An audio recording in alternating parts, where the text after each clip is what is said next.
Please be aware that this podcast has reference to drug and alcohol use and paraphernalia and may not be appropriate for some people in early recovery.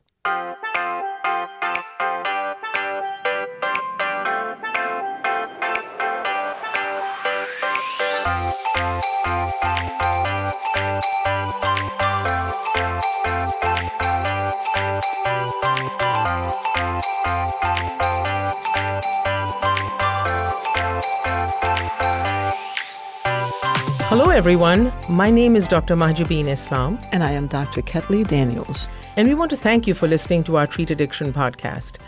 The information in this podcast cannot replace your seeking a treatment provider, which you can easily do at SAMHSA's national helpline at findtreatment.gov or 1-800-622-4357. You know what, Ketley? I think that marijuana the monster is really jinxed. What do you mean by that? Well, if you remember, we were supposed to do that episode on marijuana before the magic mushrooms episode. And then we decided that because of microdosing was becoming such a rage, we would do the magic mushrooms episode. And then the Friends actor Matthew Perry died of ketamine poisoning. So we decided, actually you decided, to do 2 episodes on ketamine. So I don't know what the future holds for marijuana, if it's ever going to happen. I see what you're saying now. But I think it's true that we should take a moment and devote a couple of episodes to this subject, just so to be current and relevant. So you followed the story pretty closely when it happened. Do you want to tell us about it? Well, from what I understand, having watched the news, Matthew Langford Perry was an American actor, also Canadian, and he gained international fame for starring as Chandler Bing on the NBC television sitcom Friends, and I used to enjoy watching it, by the way. Perry also appeared on Ally McBeal and received Primetime Emmy Award nomination for his performances in The West Wing and The Ron Clark Story. Yeah, it was such a shock for the country. It reminded me of the OxyContin overdose of Prince and the Propofol fiasco of Michael Jackson.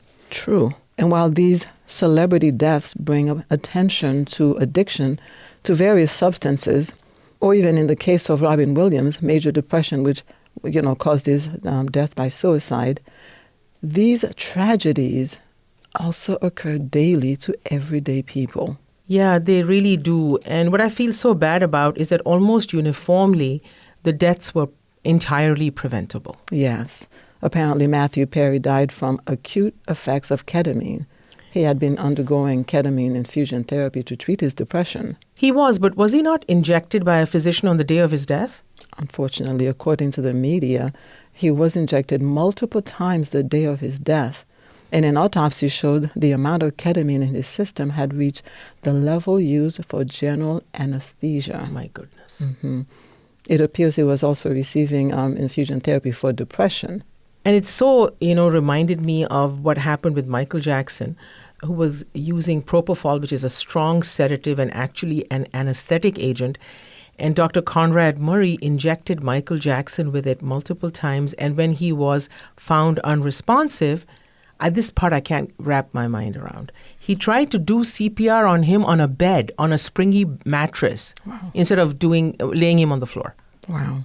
In this case, this particular physician, Dr. Salvador Plasencia, also known as Dr. P, he was charged with the death of Matthew Perry, and he actually surrendered his license to prescribe controlled substances, although pleaded not guilty to any role in Perry's death.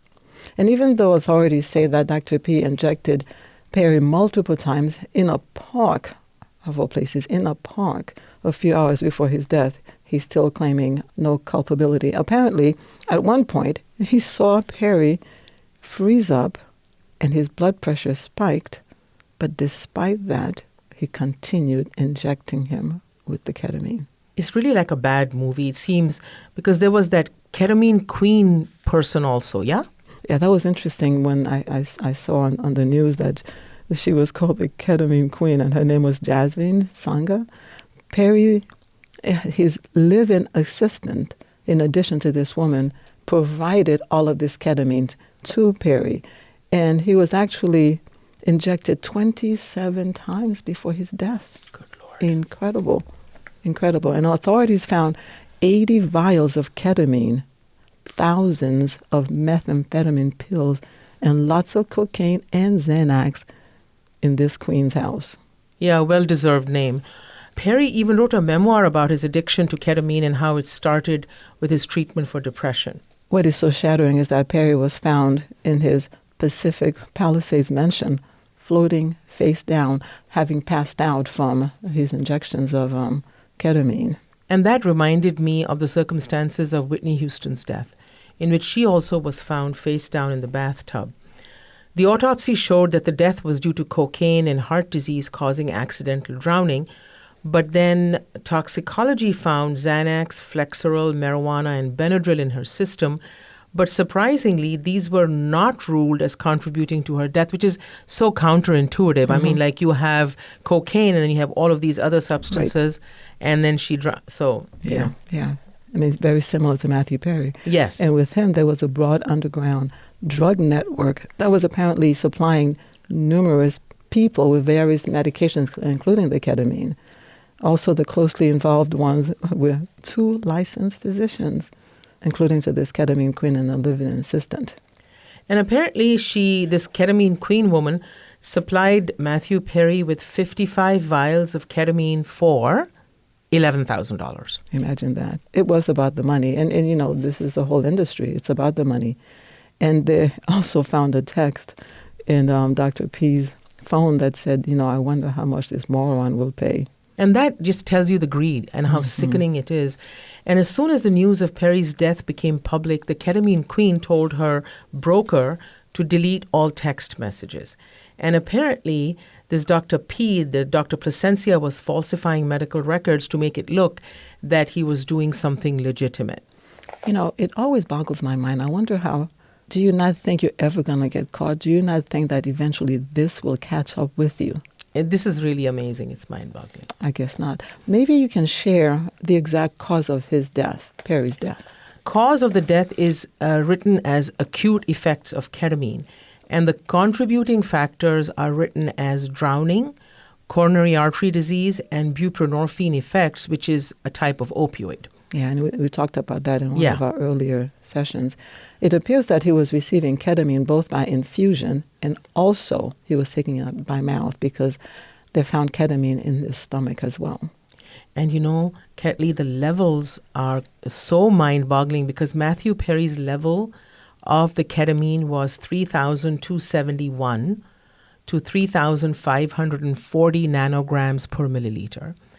And in general anesthesia, the levels are supposed to be 1,000 to 6,000. So basically, he was in the anesthetic dose range of ketamine. And curious, though, because according to the experts, it was not the ketamine itself that killed him, but rather it created the circumstances by which he died, which is the drowning. Yeah, which is like Whitney Houston. He was also very open about his addiction, and a few months before his death said that if there was one thing, and this is so kind of like prophetic and kind of sad, that if there was one thing he wanted to be known for would be that he wanted to help people with addiction. Wow. It is sad when you think about it.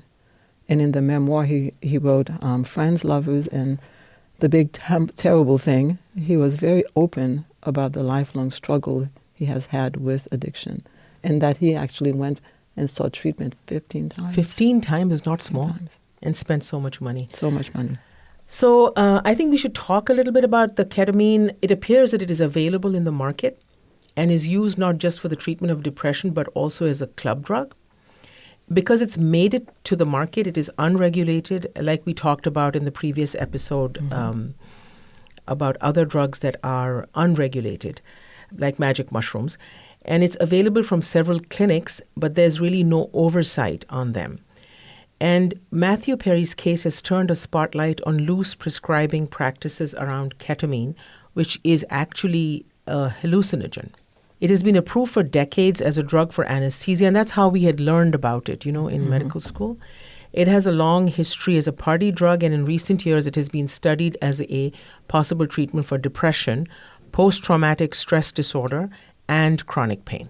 Ketamine is classified as a Schedule III drug by the U.S. Drug Enforcement Agency, which means it has low to moderate potential for physical or psychological dependence. Sometimes people think because low to moderate means it's on the low end. It's not. It is. It is a problem. Scheduling a drug puts limits on how often a patient can refill the prescription without having enough oversight by a physician and how it is stored and managed. But market economy is just such a problem. People still find a way to misuse the drug, especially compounded drugs, which are custom mixed by individual pharmacies and diverted from medical settings. So when the FDA approves a drug, it allows doctors freedom to prescribe it for uses beyond what it is studied to do. And, we do this every day. Mm-hmm. We prescribe medications for off-label uses for several prescription drugs. But as it appears that the off-label prescriptions are a minority for that medication. Mm-hmm. Mm-hmm. But also I want our audience to hear that when we talk about off-label uses, it is not a bad thing, because in medicine there's a lot of serendipity. When we treat patients with product X, we find that it also helps other issues. So Correct. That's a good thing. But for this particular one, not so much, because the DEA, they don't really know exactly how many people are getting this drug, what doses that are being used, what problems are consequences of this drug. And more regulation of medical ketamine is needed, but there are trade-offs to having the administration get involved in limiting its use, because we also need it for people for anesthesia and other reasons. So estimates from the federal government's National Survey on Drug Use and Health suggest that ketamine use is still relatively rare. In 2023, only about 2% of adults said that they had taken the drug at some point in their life. But then again, you have another company called Epic Research, which did a 2023 survey and found that ketamine prescription rates in the U.S. increased more than 500%. That's incredible. Between 2017 and 2022, with the lion's share of prescriptions written to treat pain. And again, similar to the opioids. Right. Treating pain is a good thing, but it has to be managed. Yeah, regulated. Regulated, yes, correct. Yes. An increasing number of in-person ketamine clinics have opened in the U.S., marketing IV infusions, injections, and even some oral forms of ketamine like lozenges or some other sublingual products. Market research, Grandview Research estimates that the market for ketamine clinics had reached $3.4 billion in 2023. Billion with a B. Billion with a B. I cannot count that far. And projects that it will continue to grow about 10% a year through 2030. And this intervention of all things money in our lives reminds me of the evil genius of the Sackler family that created and marketed OxyContin as though it was entirely harmless, ending up to create the opioid epidemic. Yeah. And in our culture, it's all about the bottom line, the money. The money. It's Very all sad. about the money. Mm-hmm. And with the marijuana lobbying, promoting marijuana as though it is entirely harmless as well, the same thing. Same thing.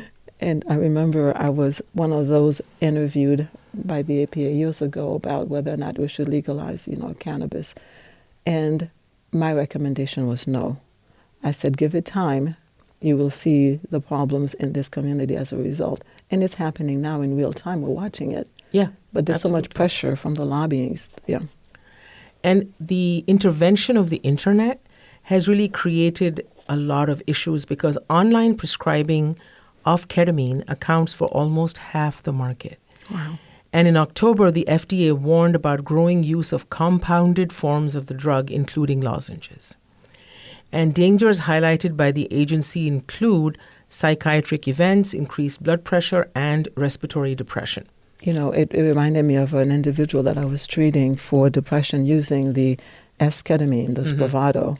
And he eventually ended treatment because he wasn't sure how much benefit he was still getting. So he found an online pharmacy that they were with him on a Zoom call to monitor him as he was using this product by himself in his bedroom. Oh, my Lord. That's how he was doing it.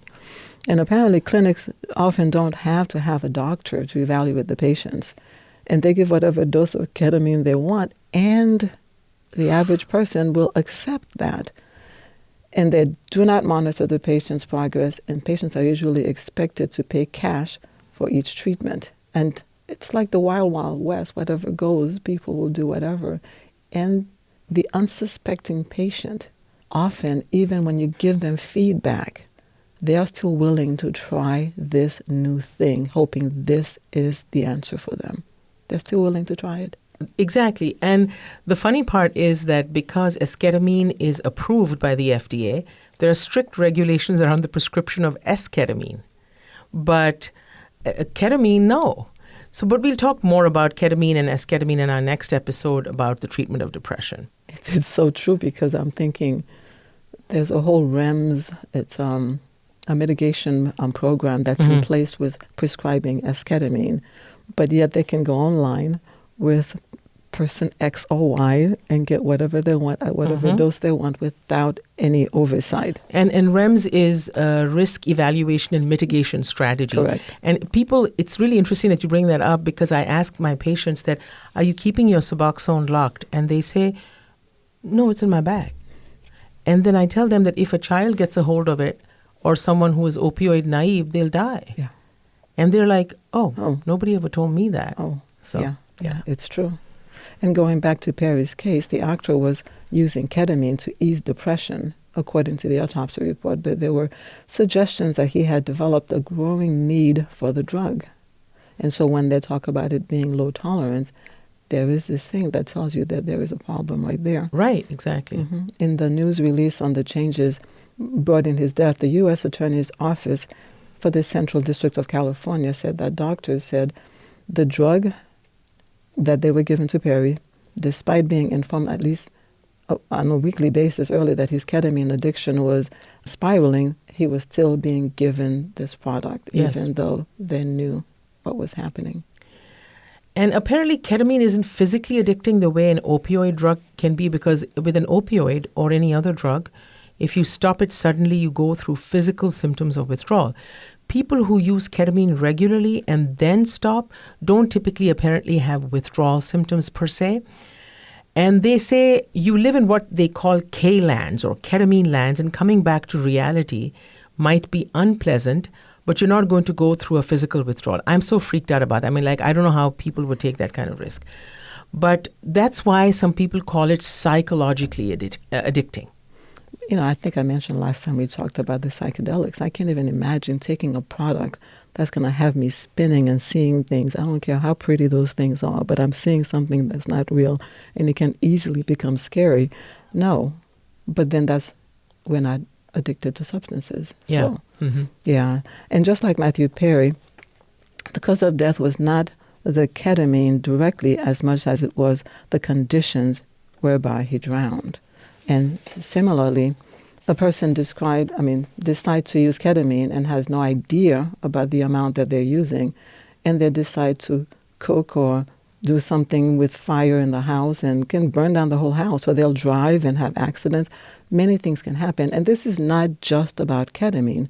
We're talking about any other substances, whether it's alcohol, and you forget that your inhibition is impaired now, and you'll make bad decisions.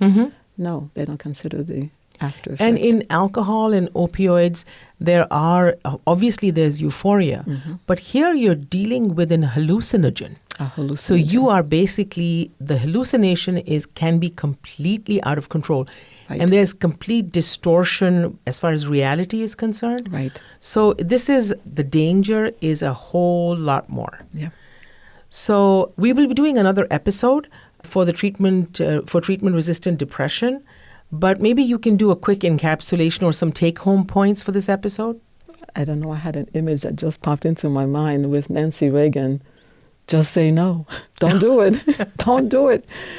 Because like anything else, any illicit substance, you're not quite sure what you're getting, how much you're getting, right, and what's it combined with. You are taking a very big risk, and that risk can be fatal. Or cause serious bodily or other harm. Yeah. To, yourself and other people.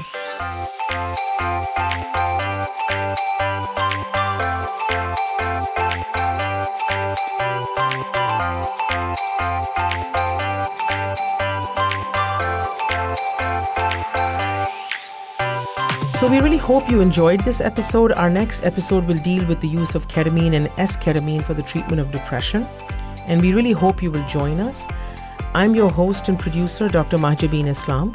And I am Dr. Ketley Daniels. And our executive producer is the very talented Chris Pfeiffer. Do share this podcast with friends and family, for it is only through education that our society can be helped and we can stem the destruction that drug use causes. Just go to wgte.org/treataddiction or wherever you stream your podcasts. And with the challenges of life, do remember patience in difficult times and gratitude always. See you soon.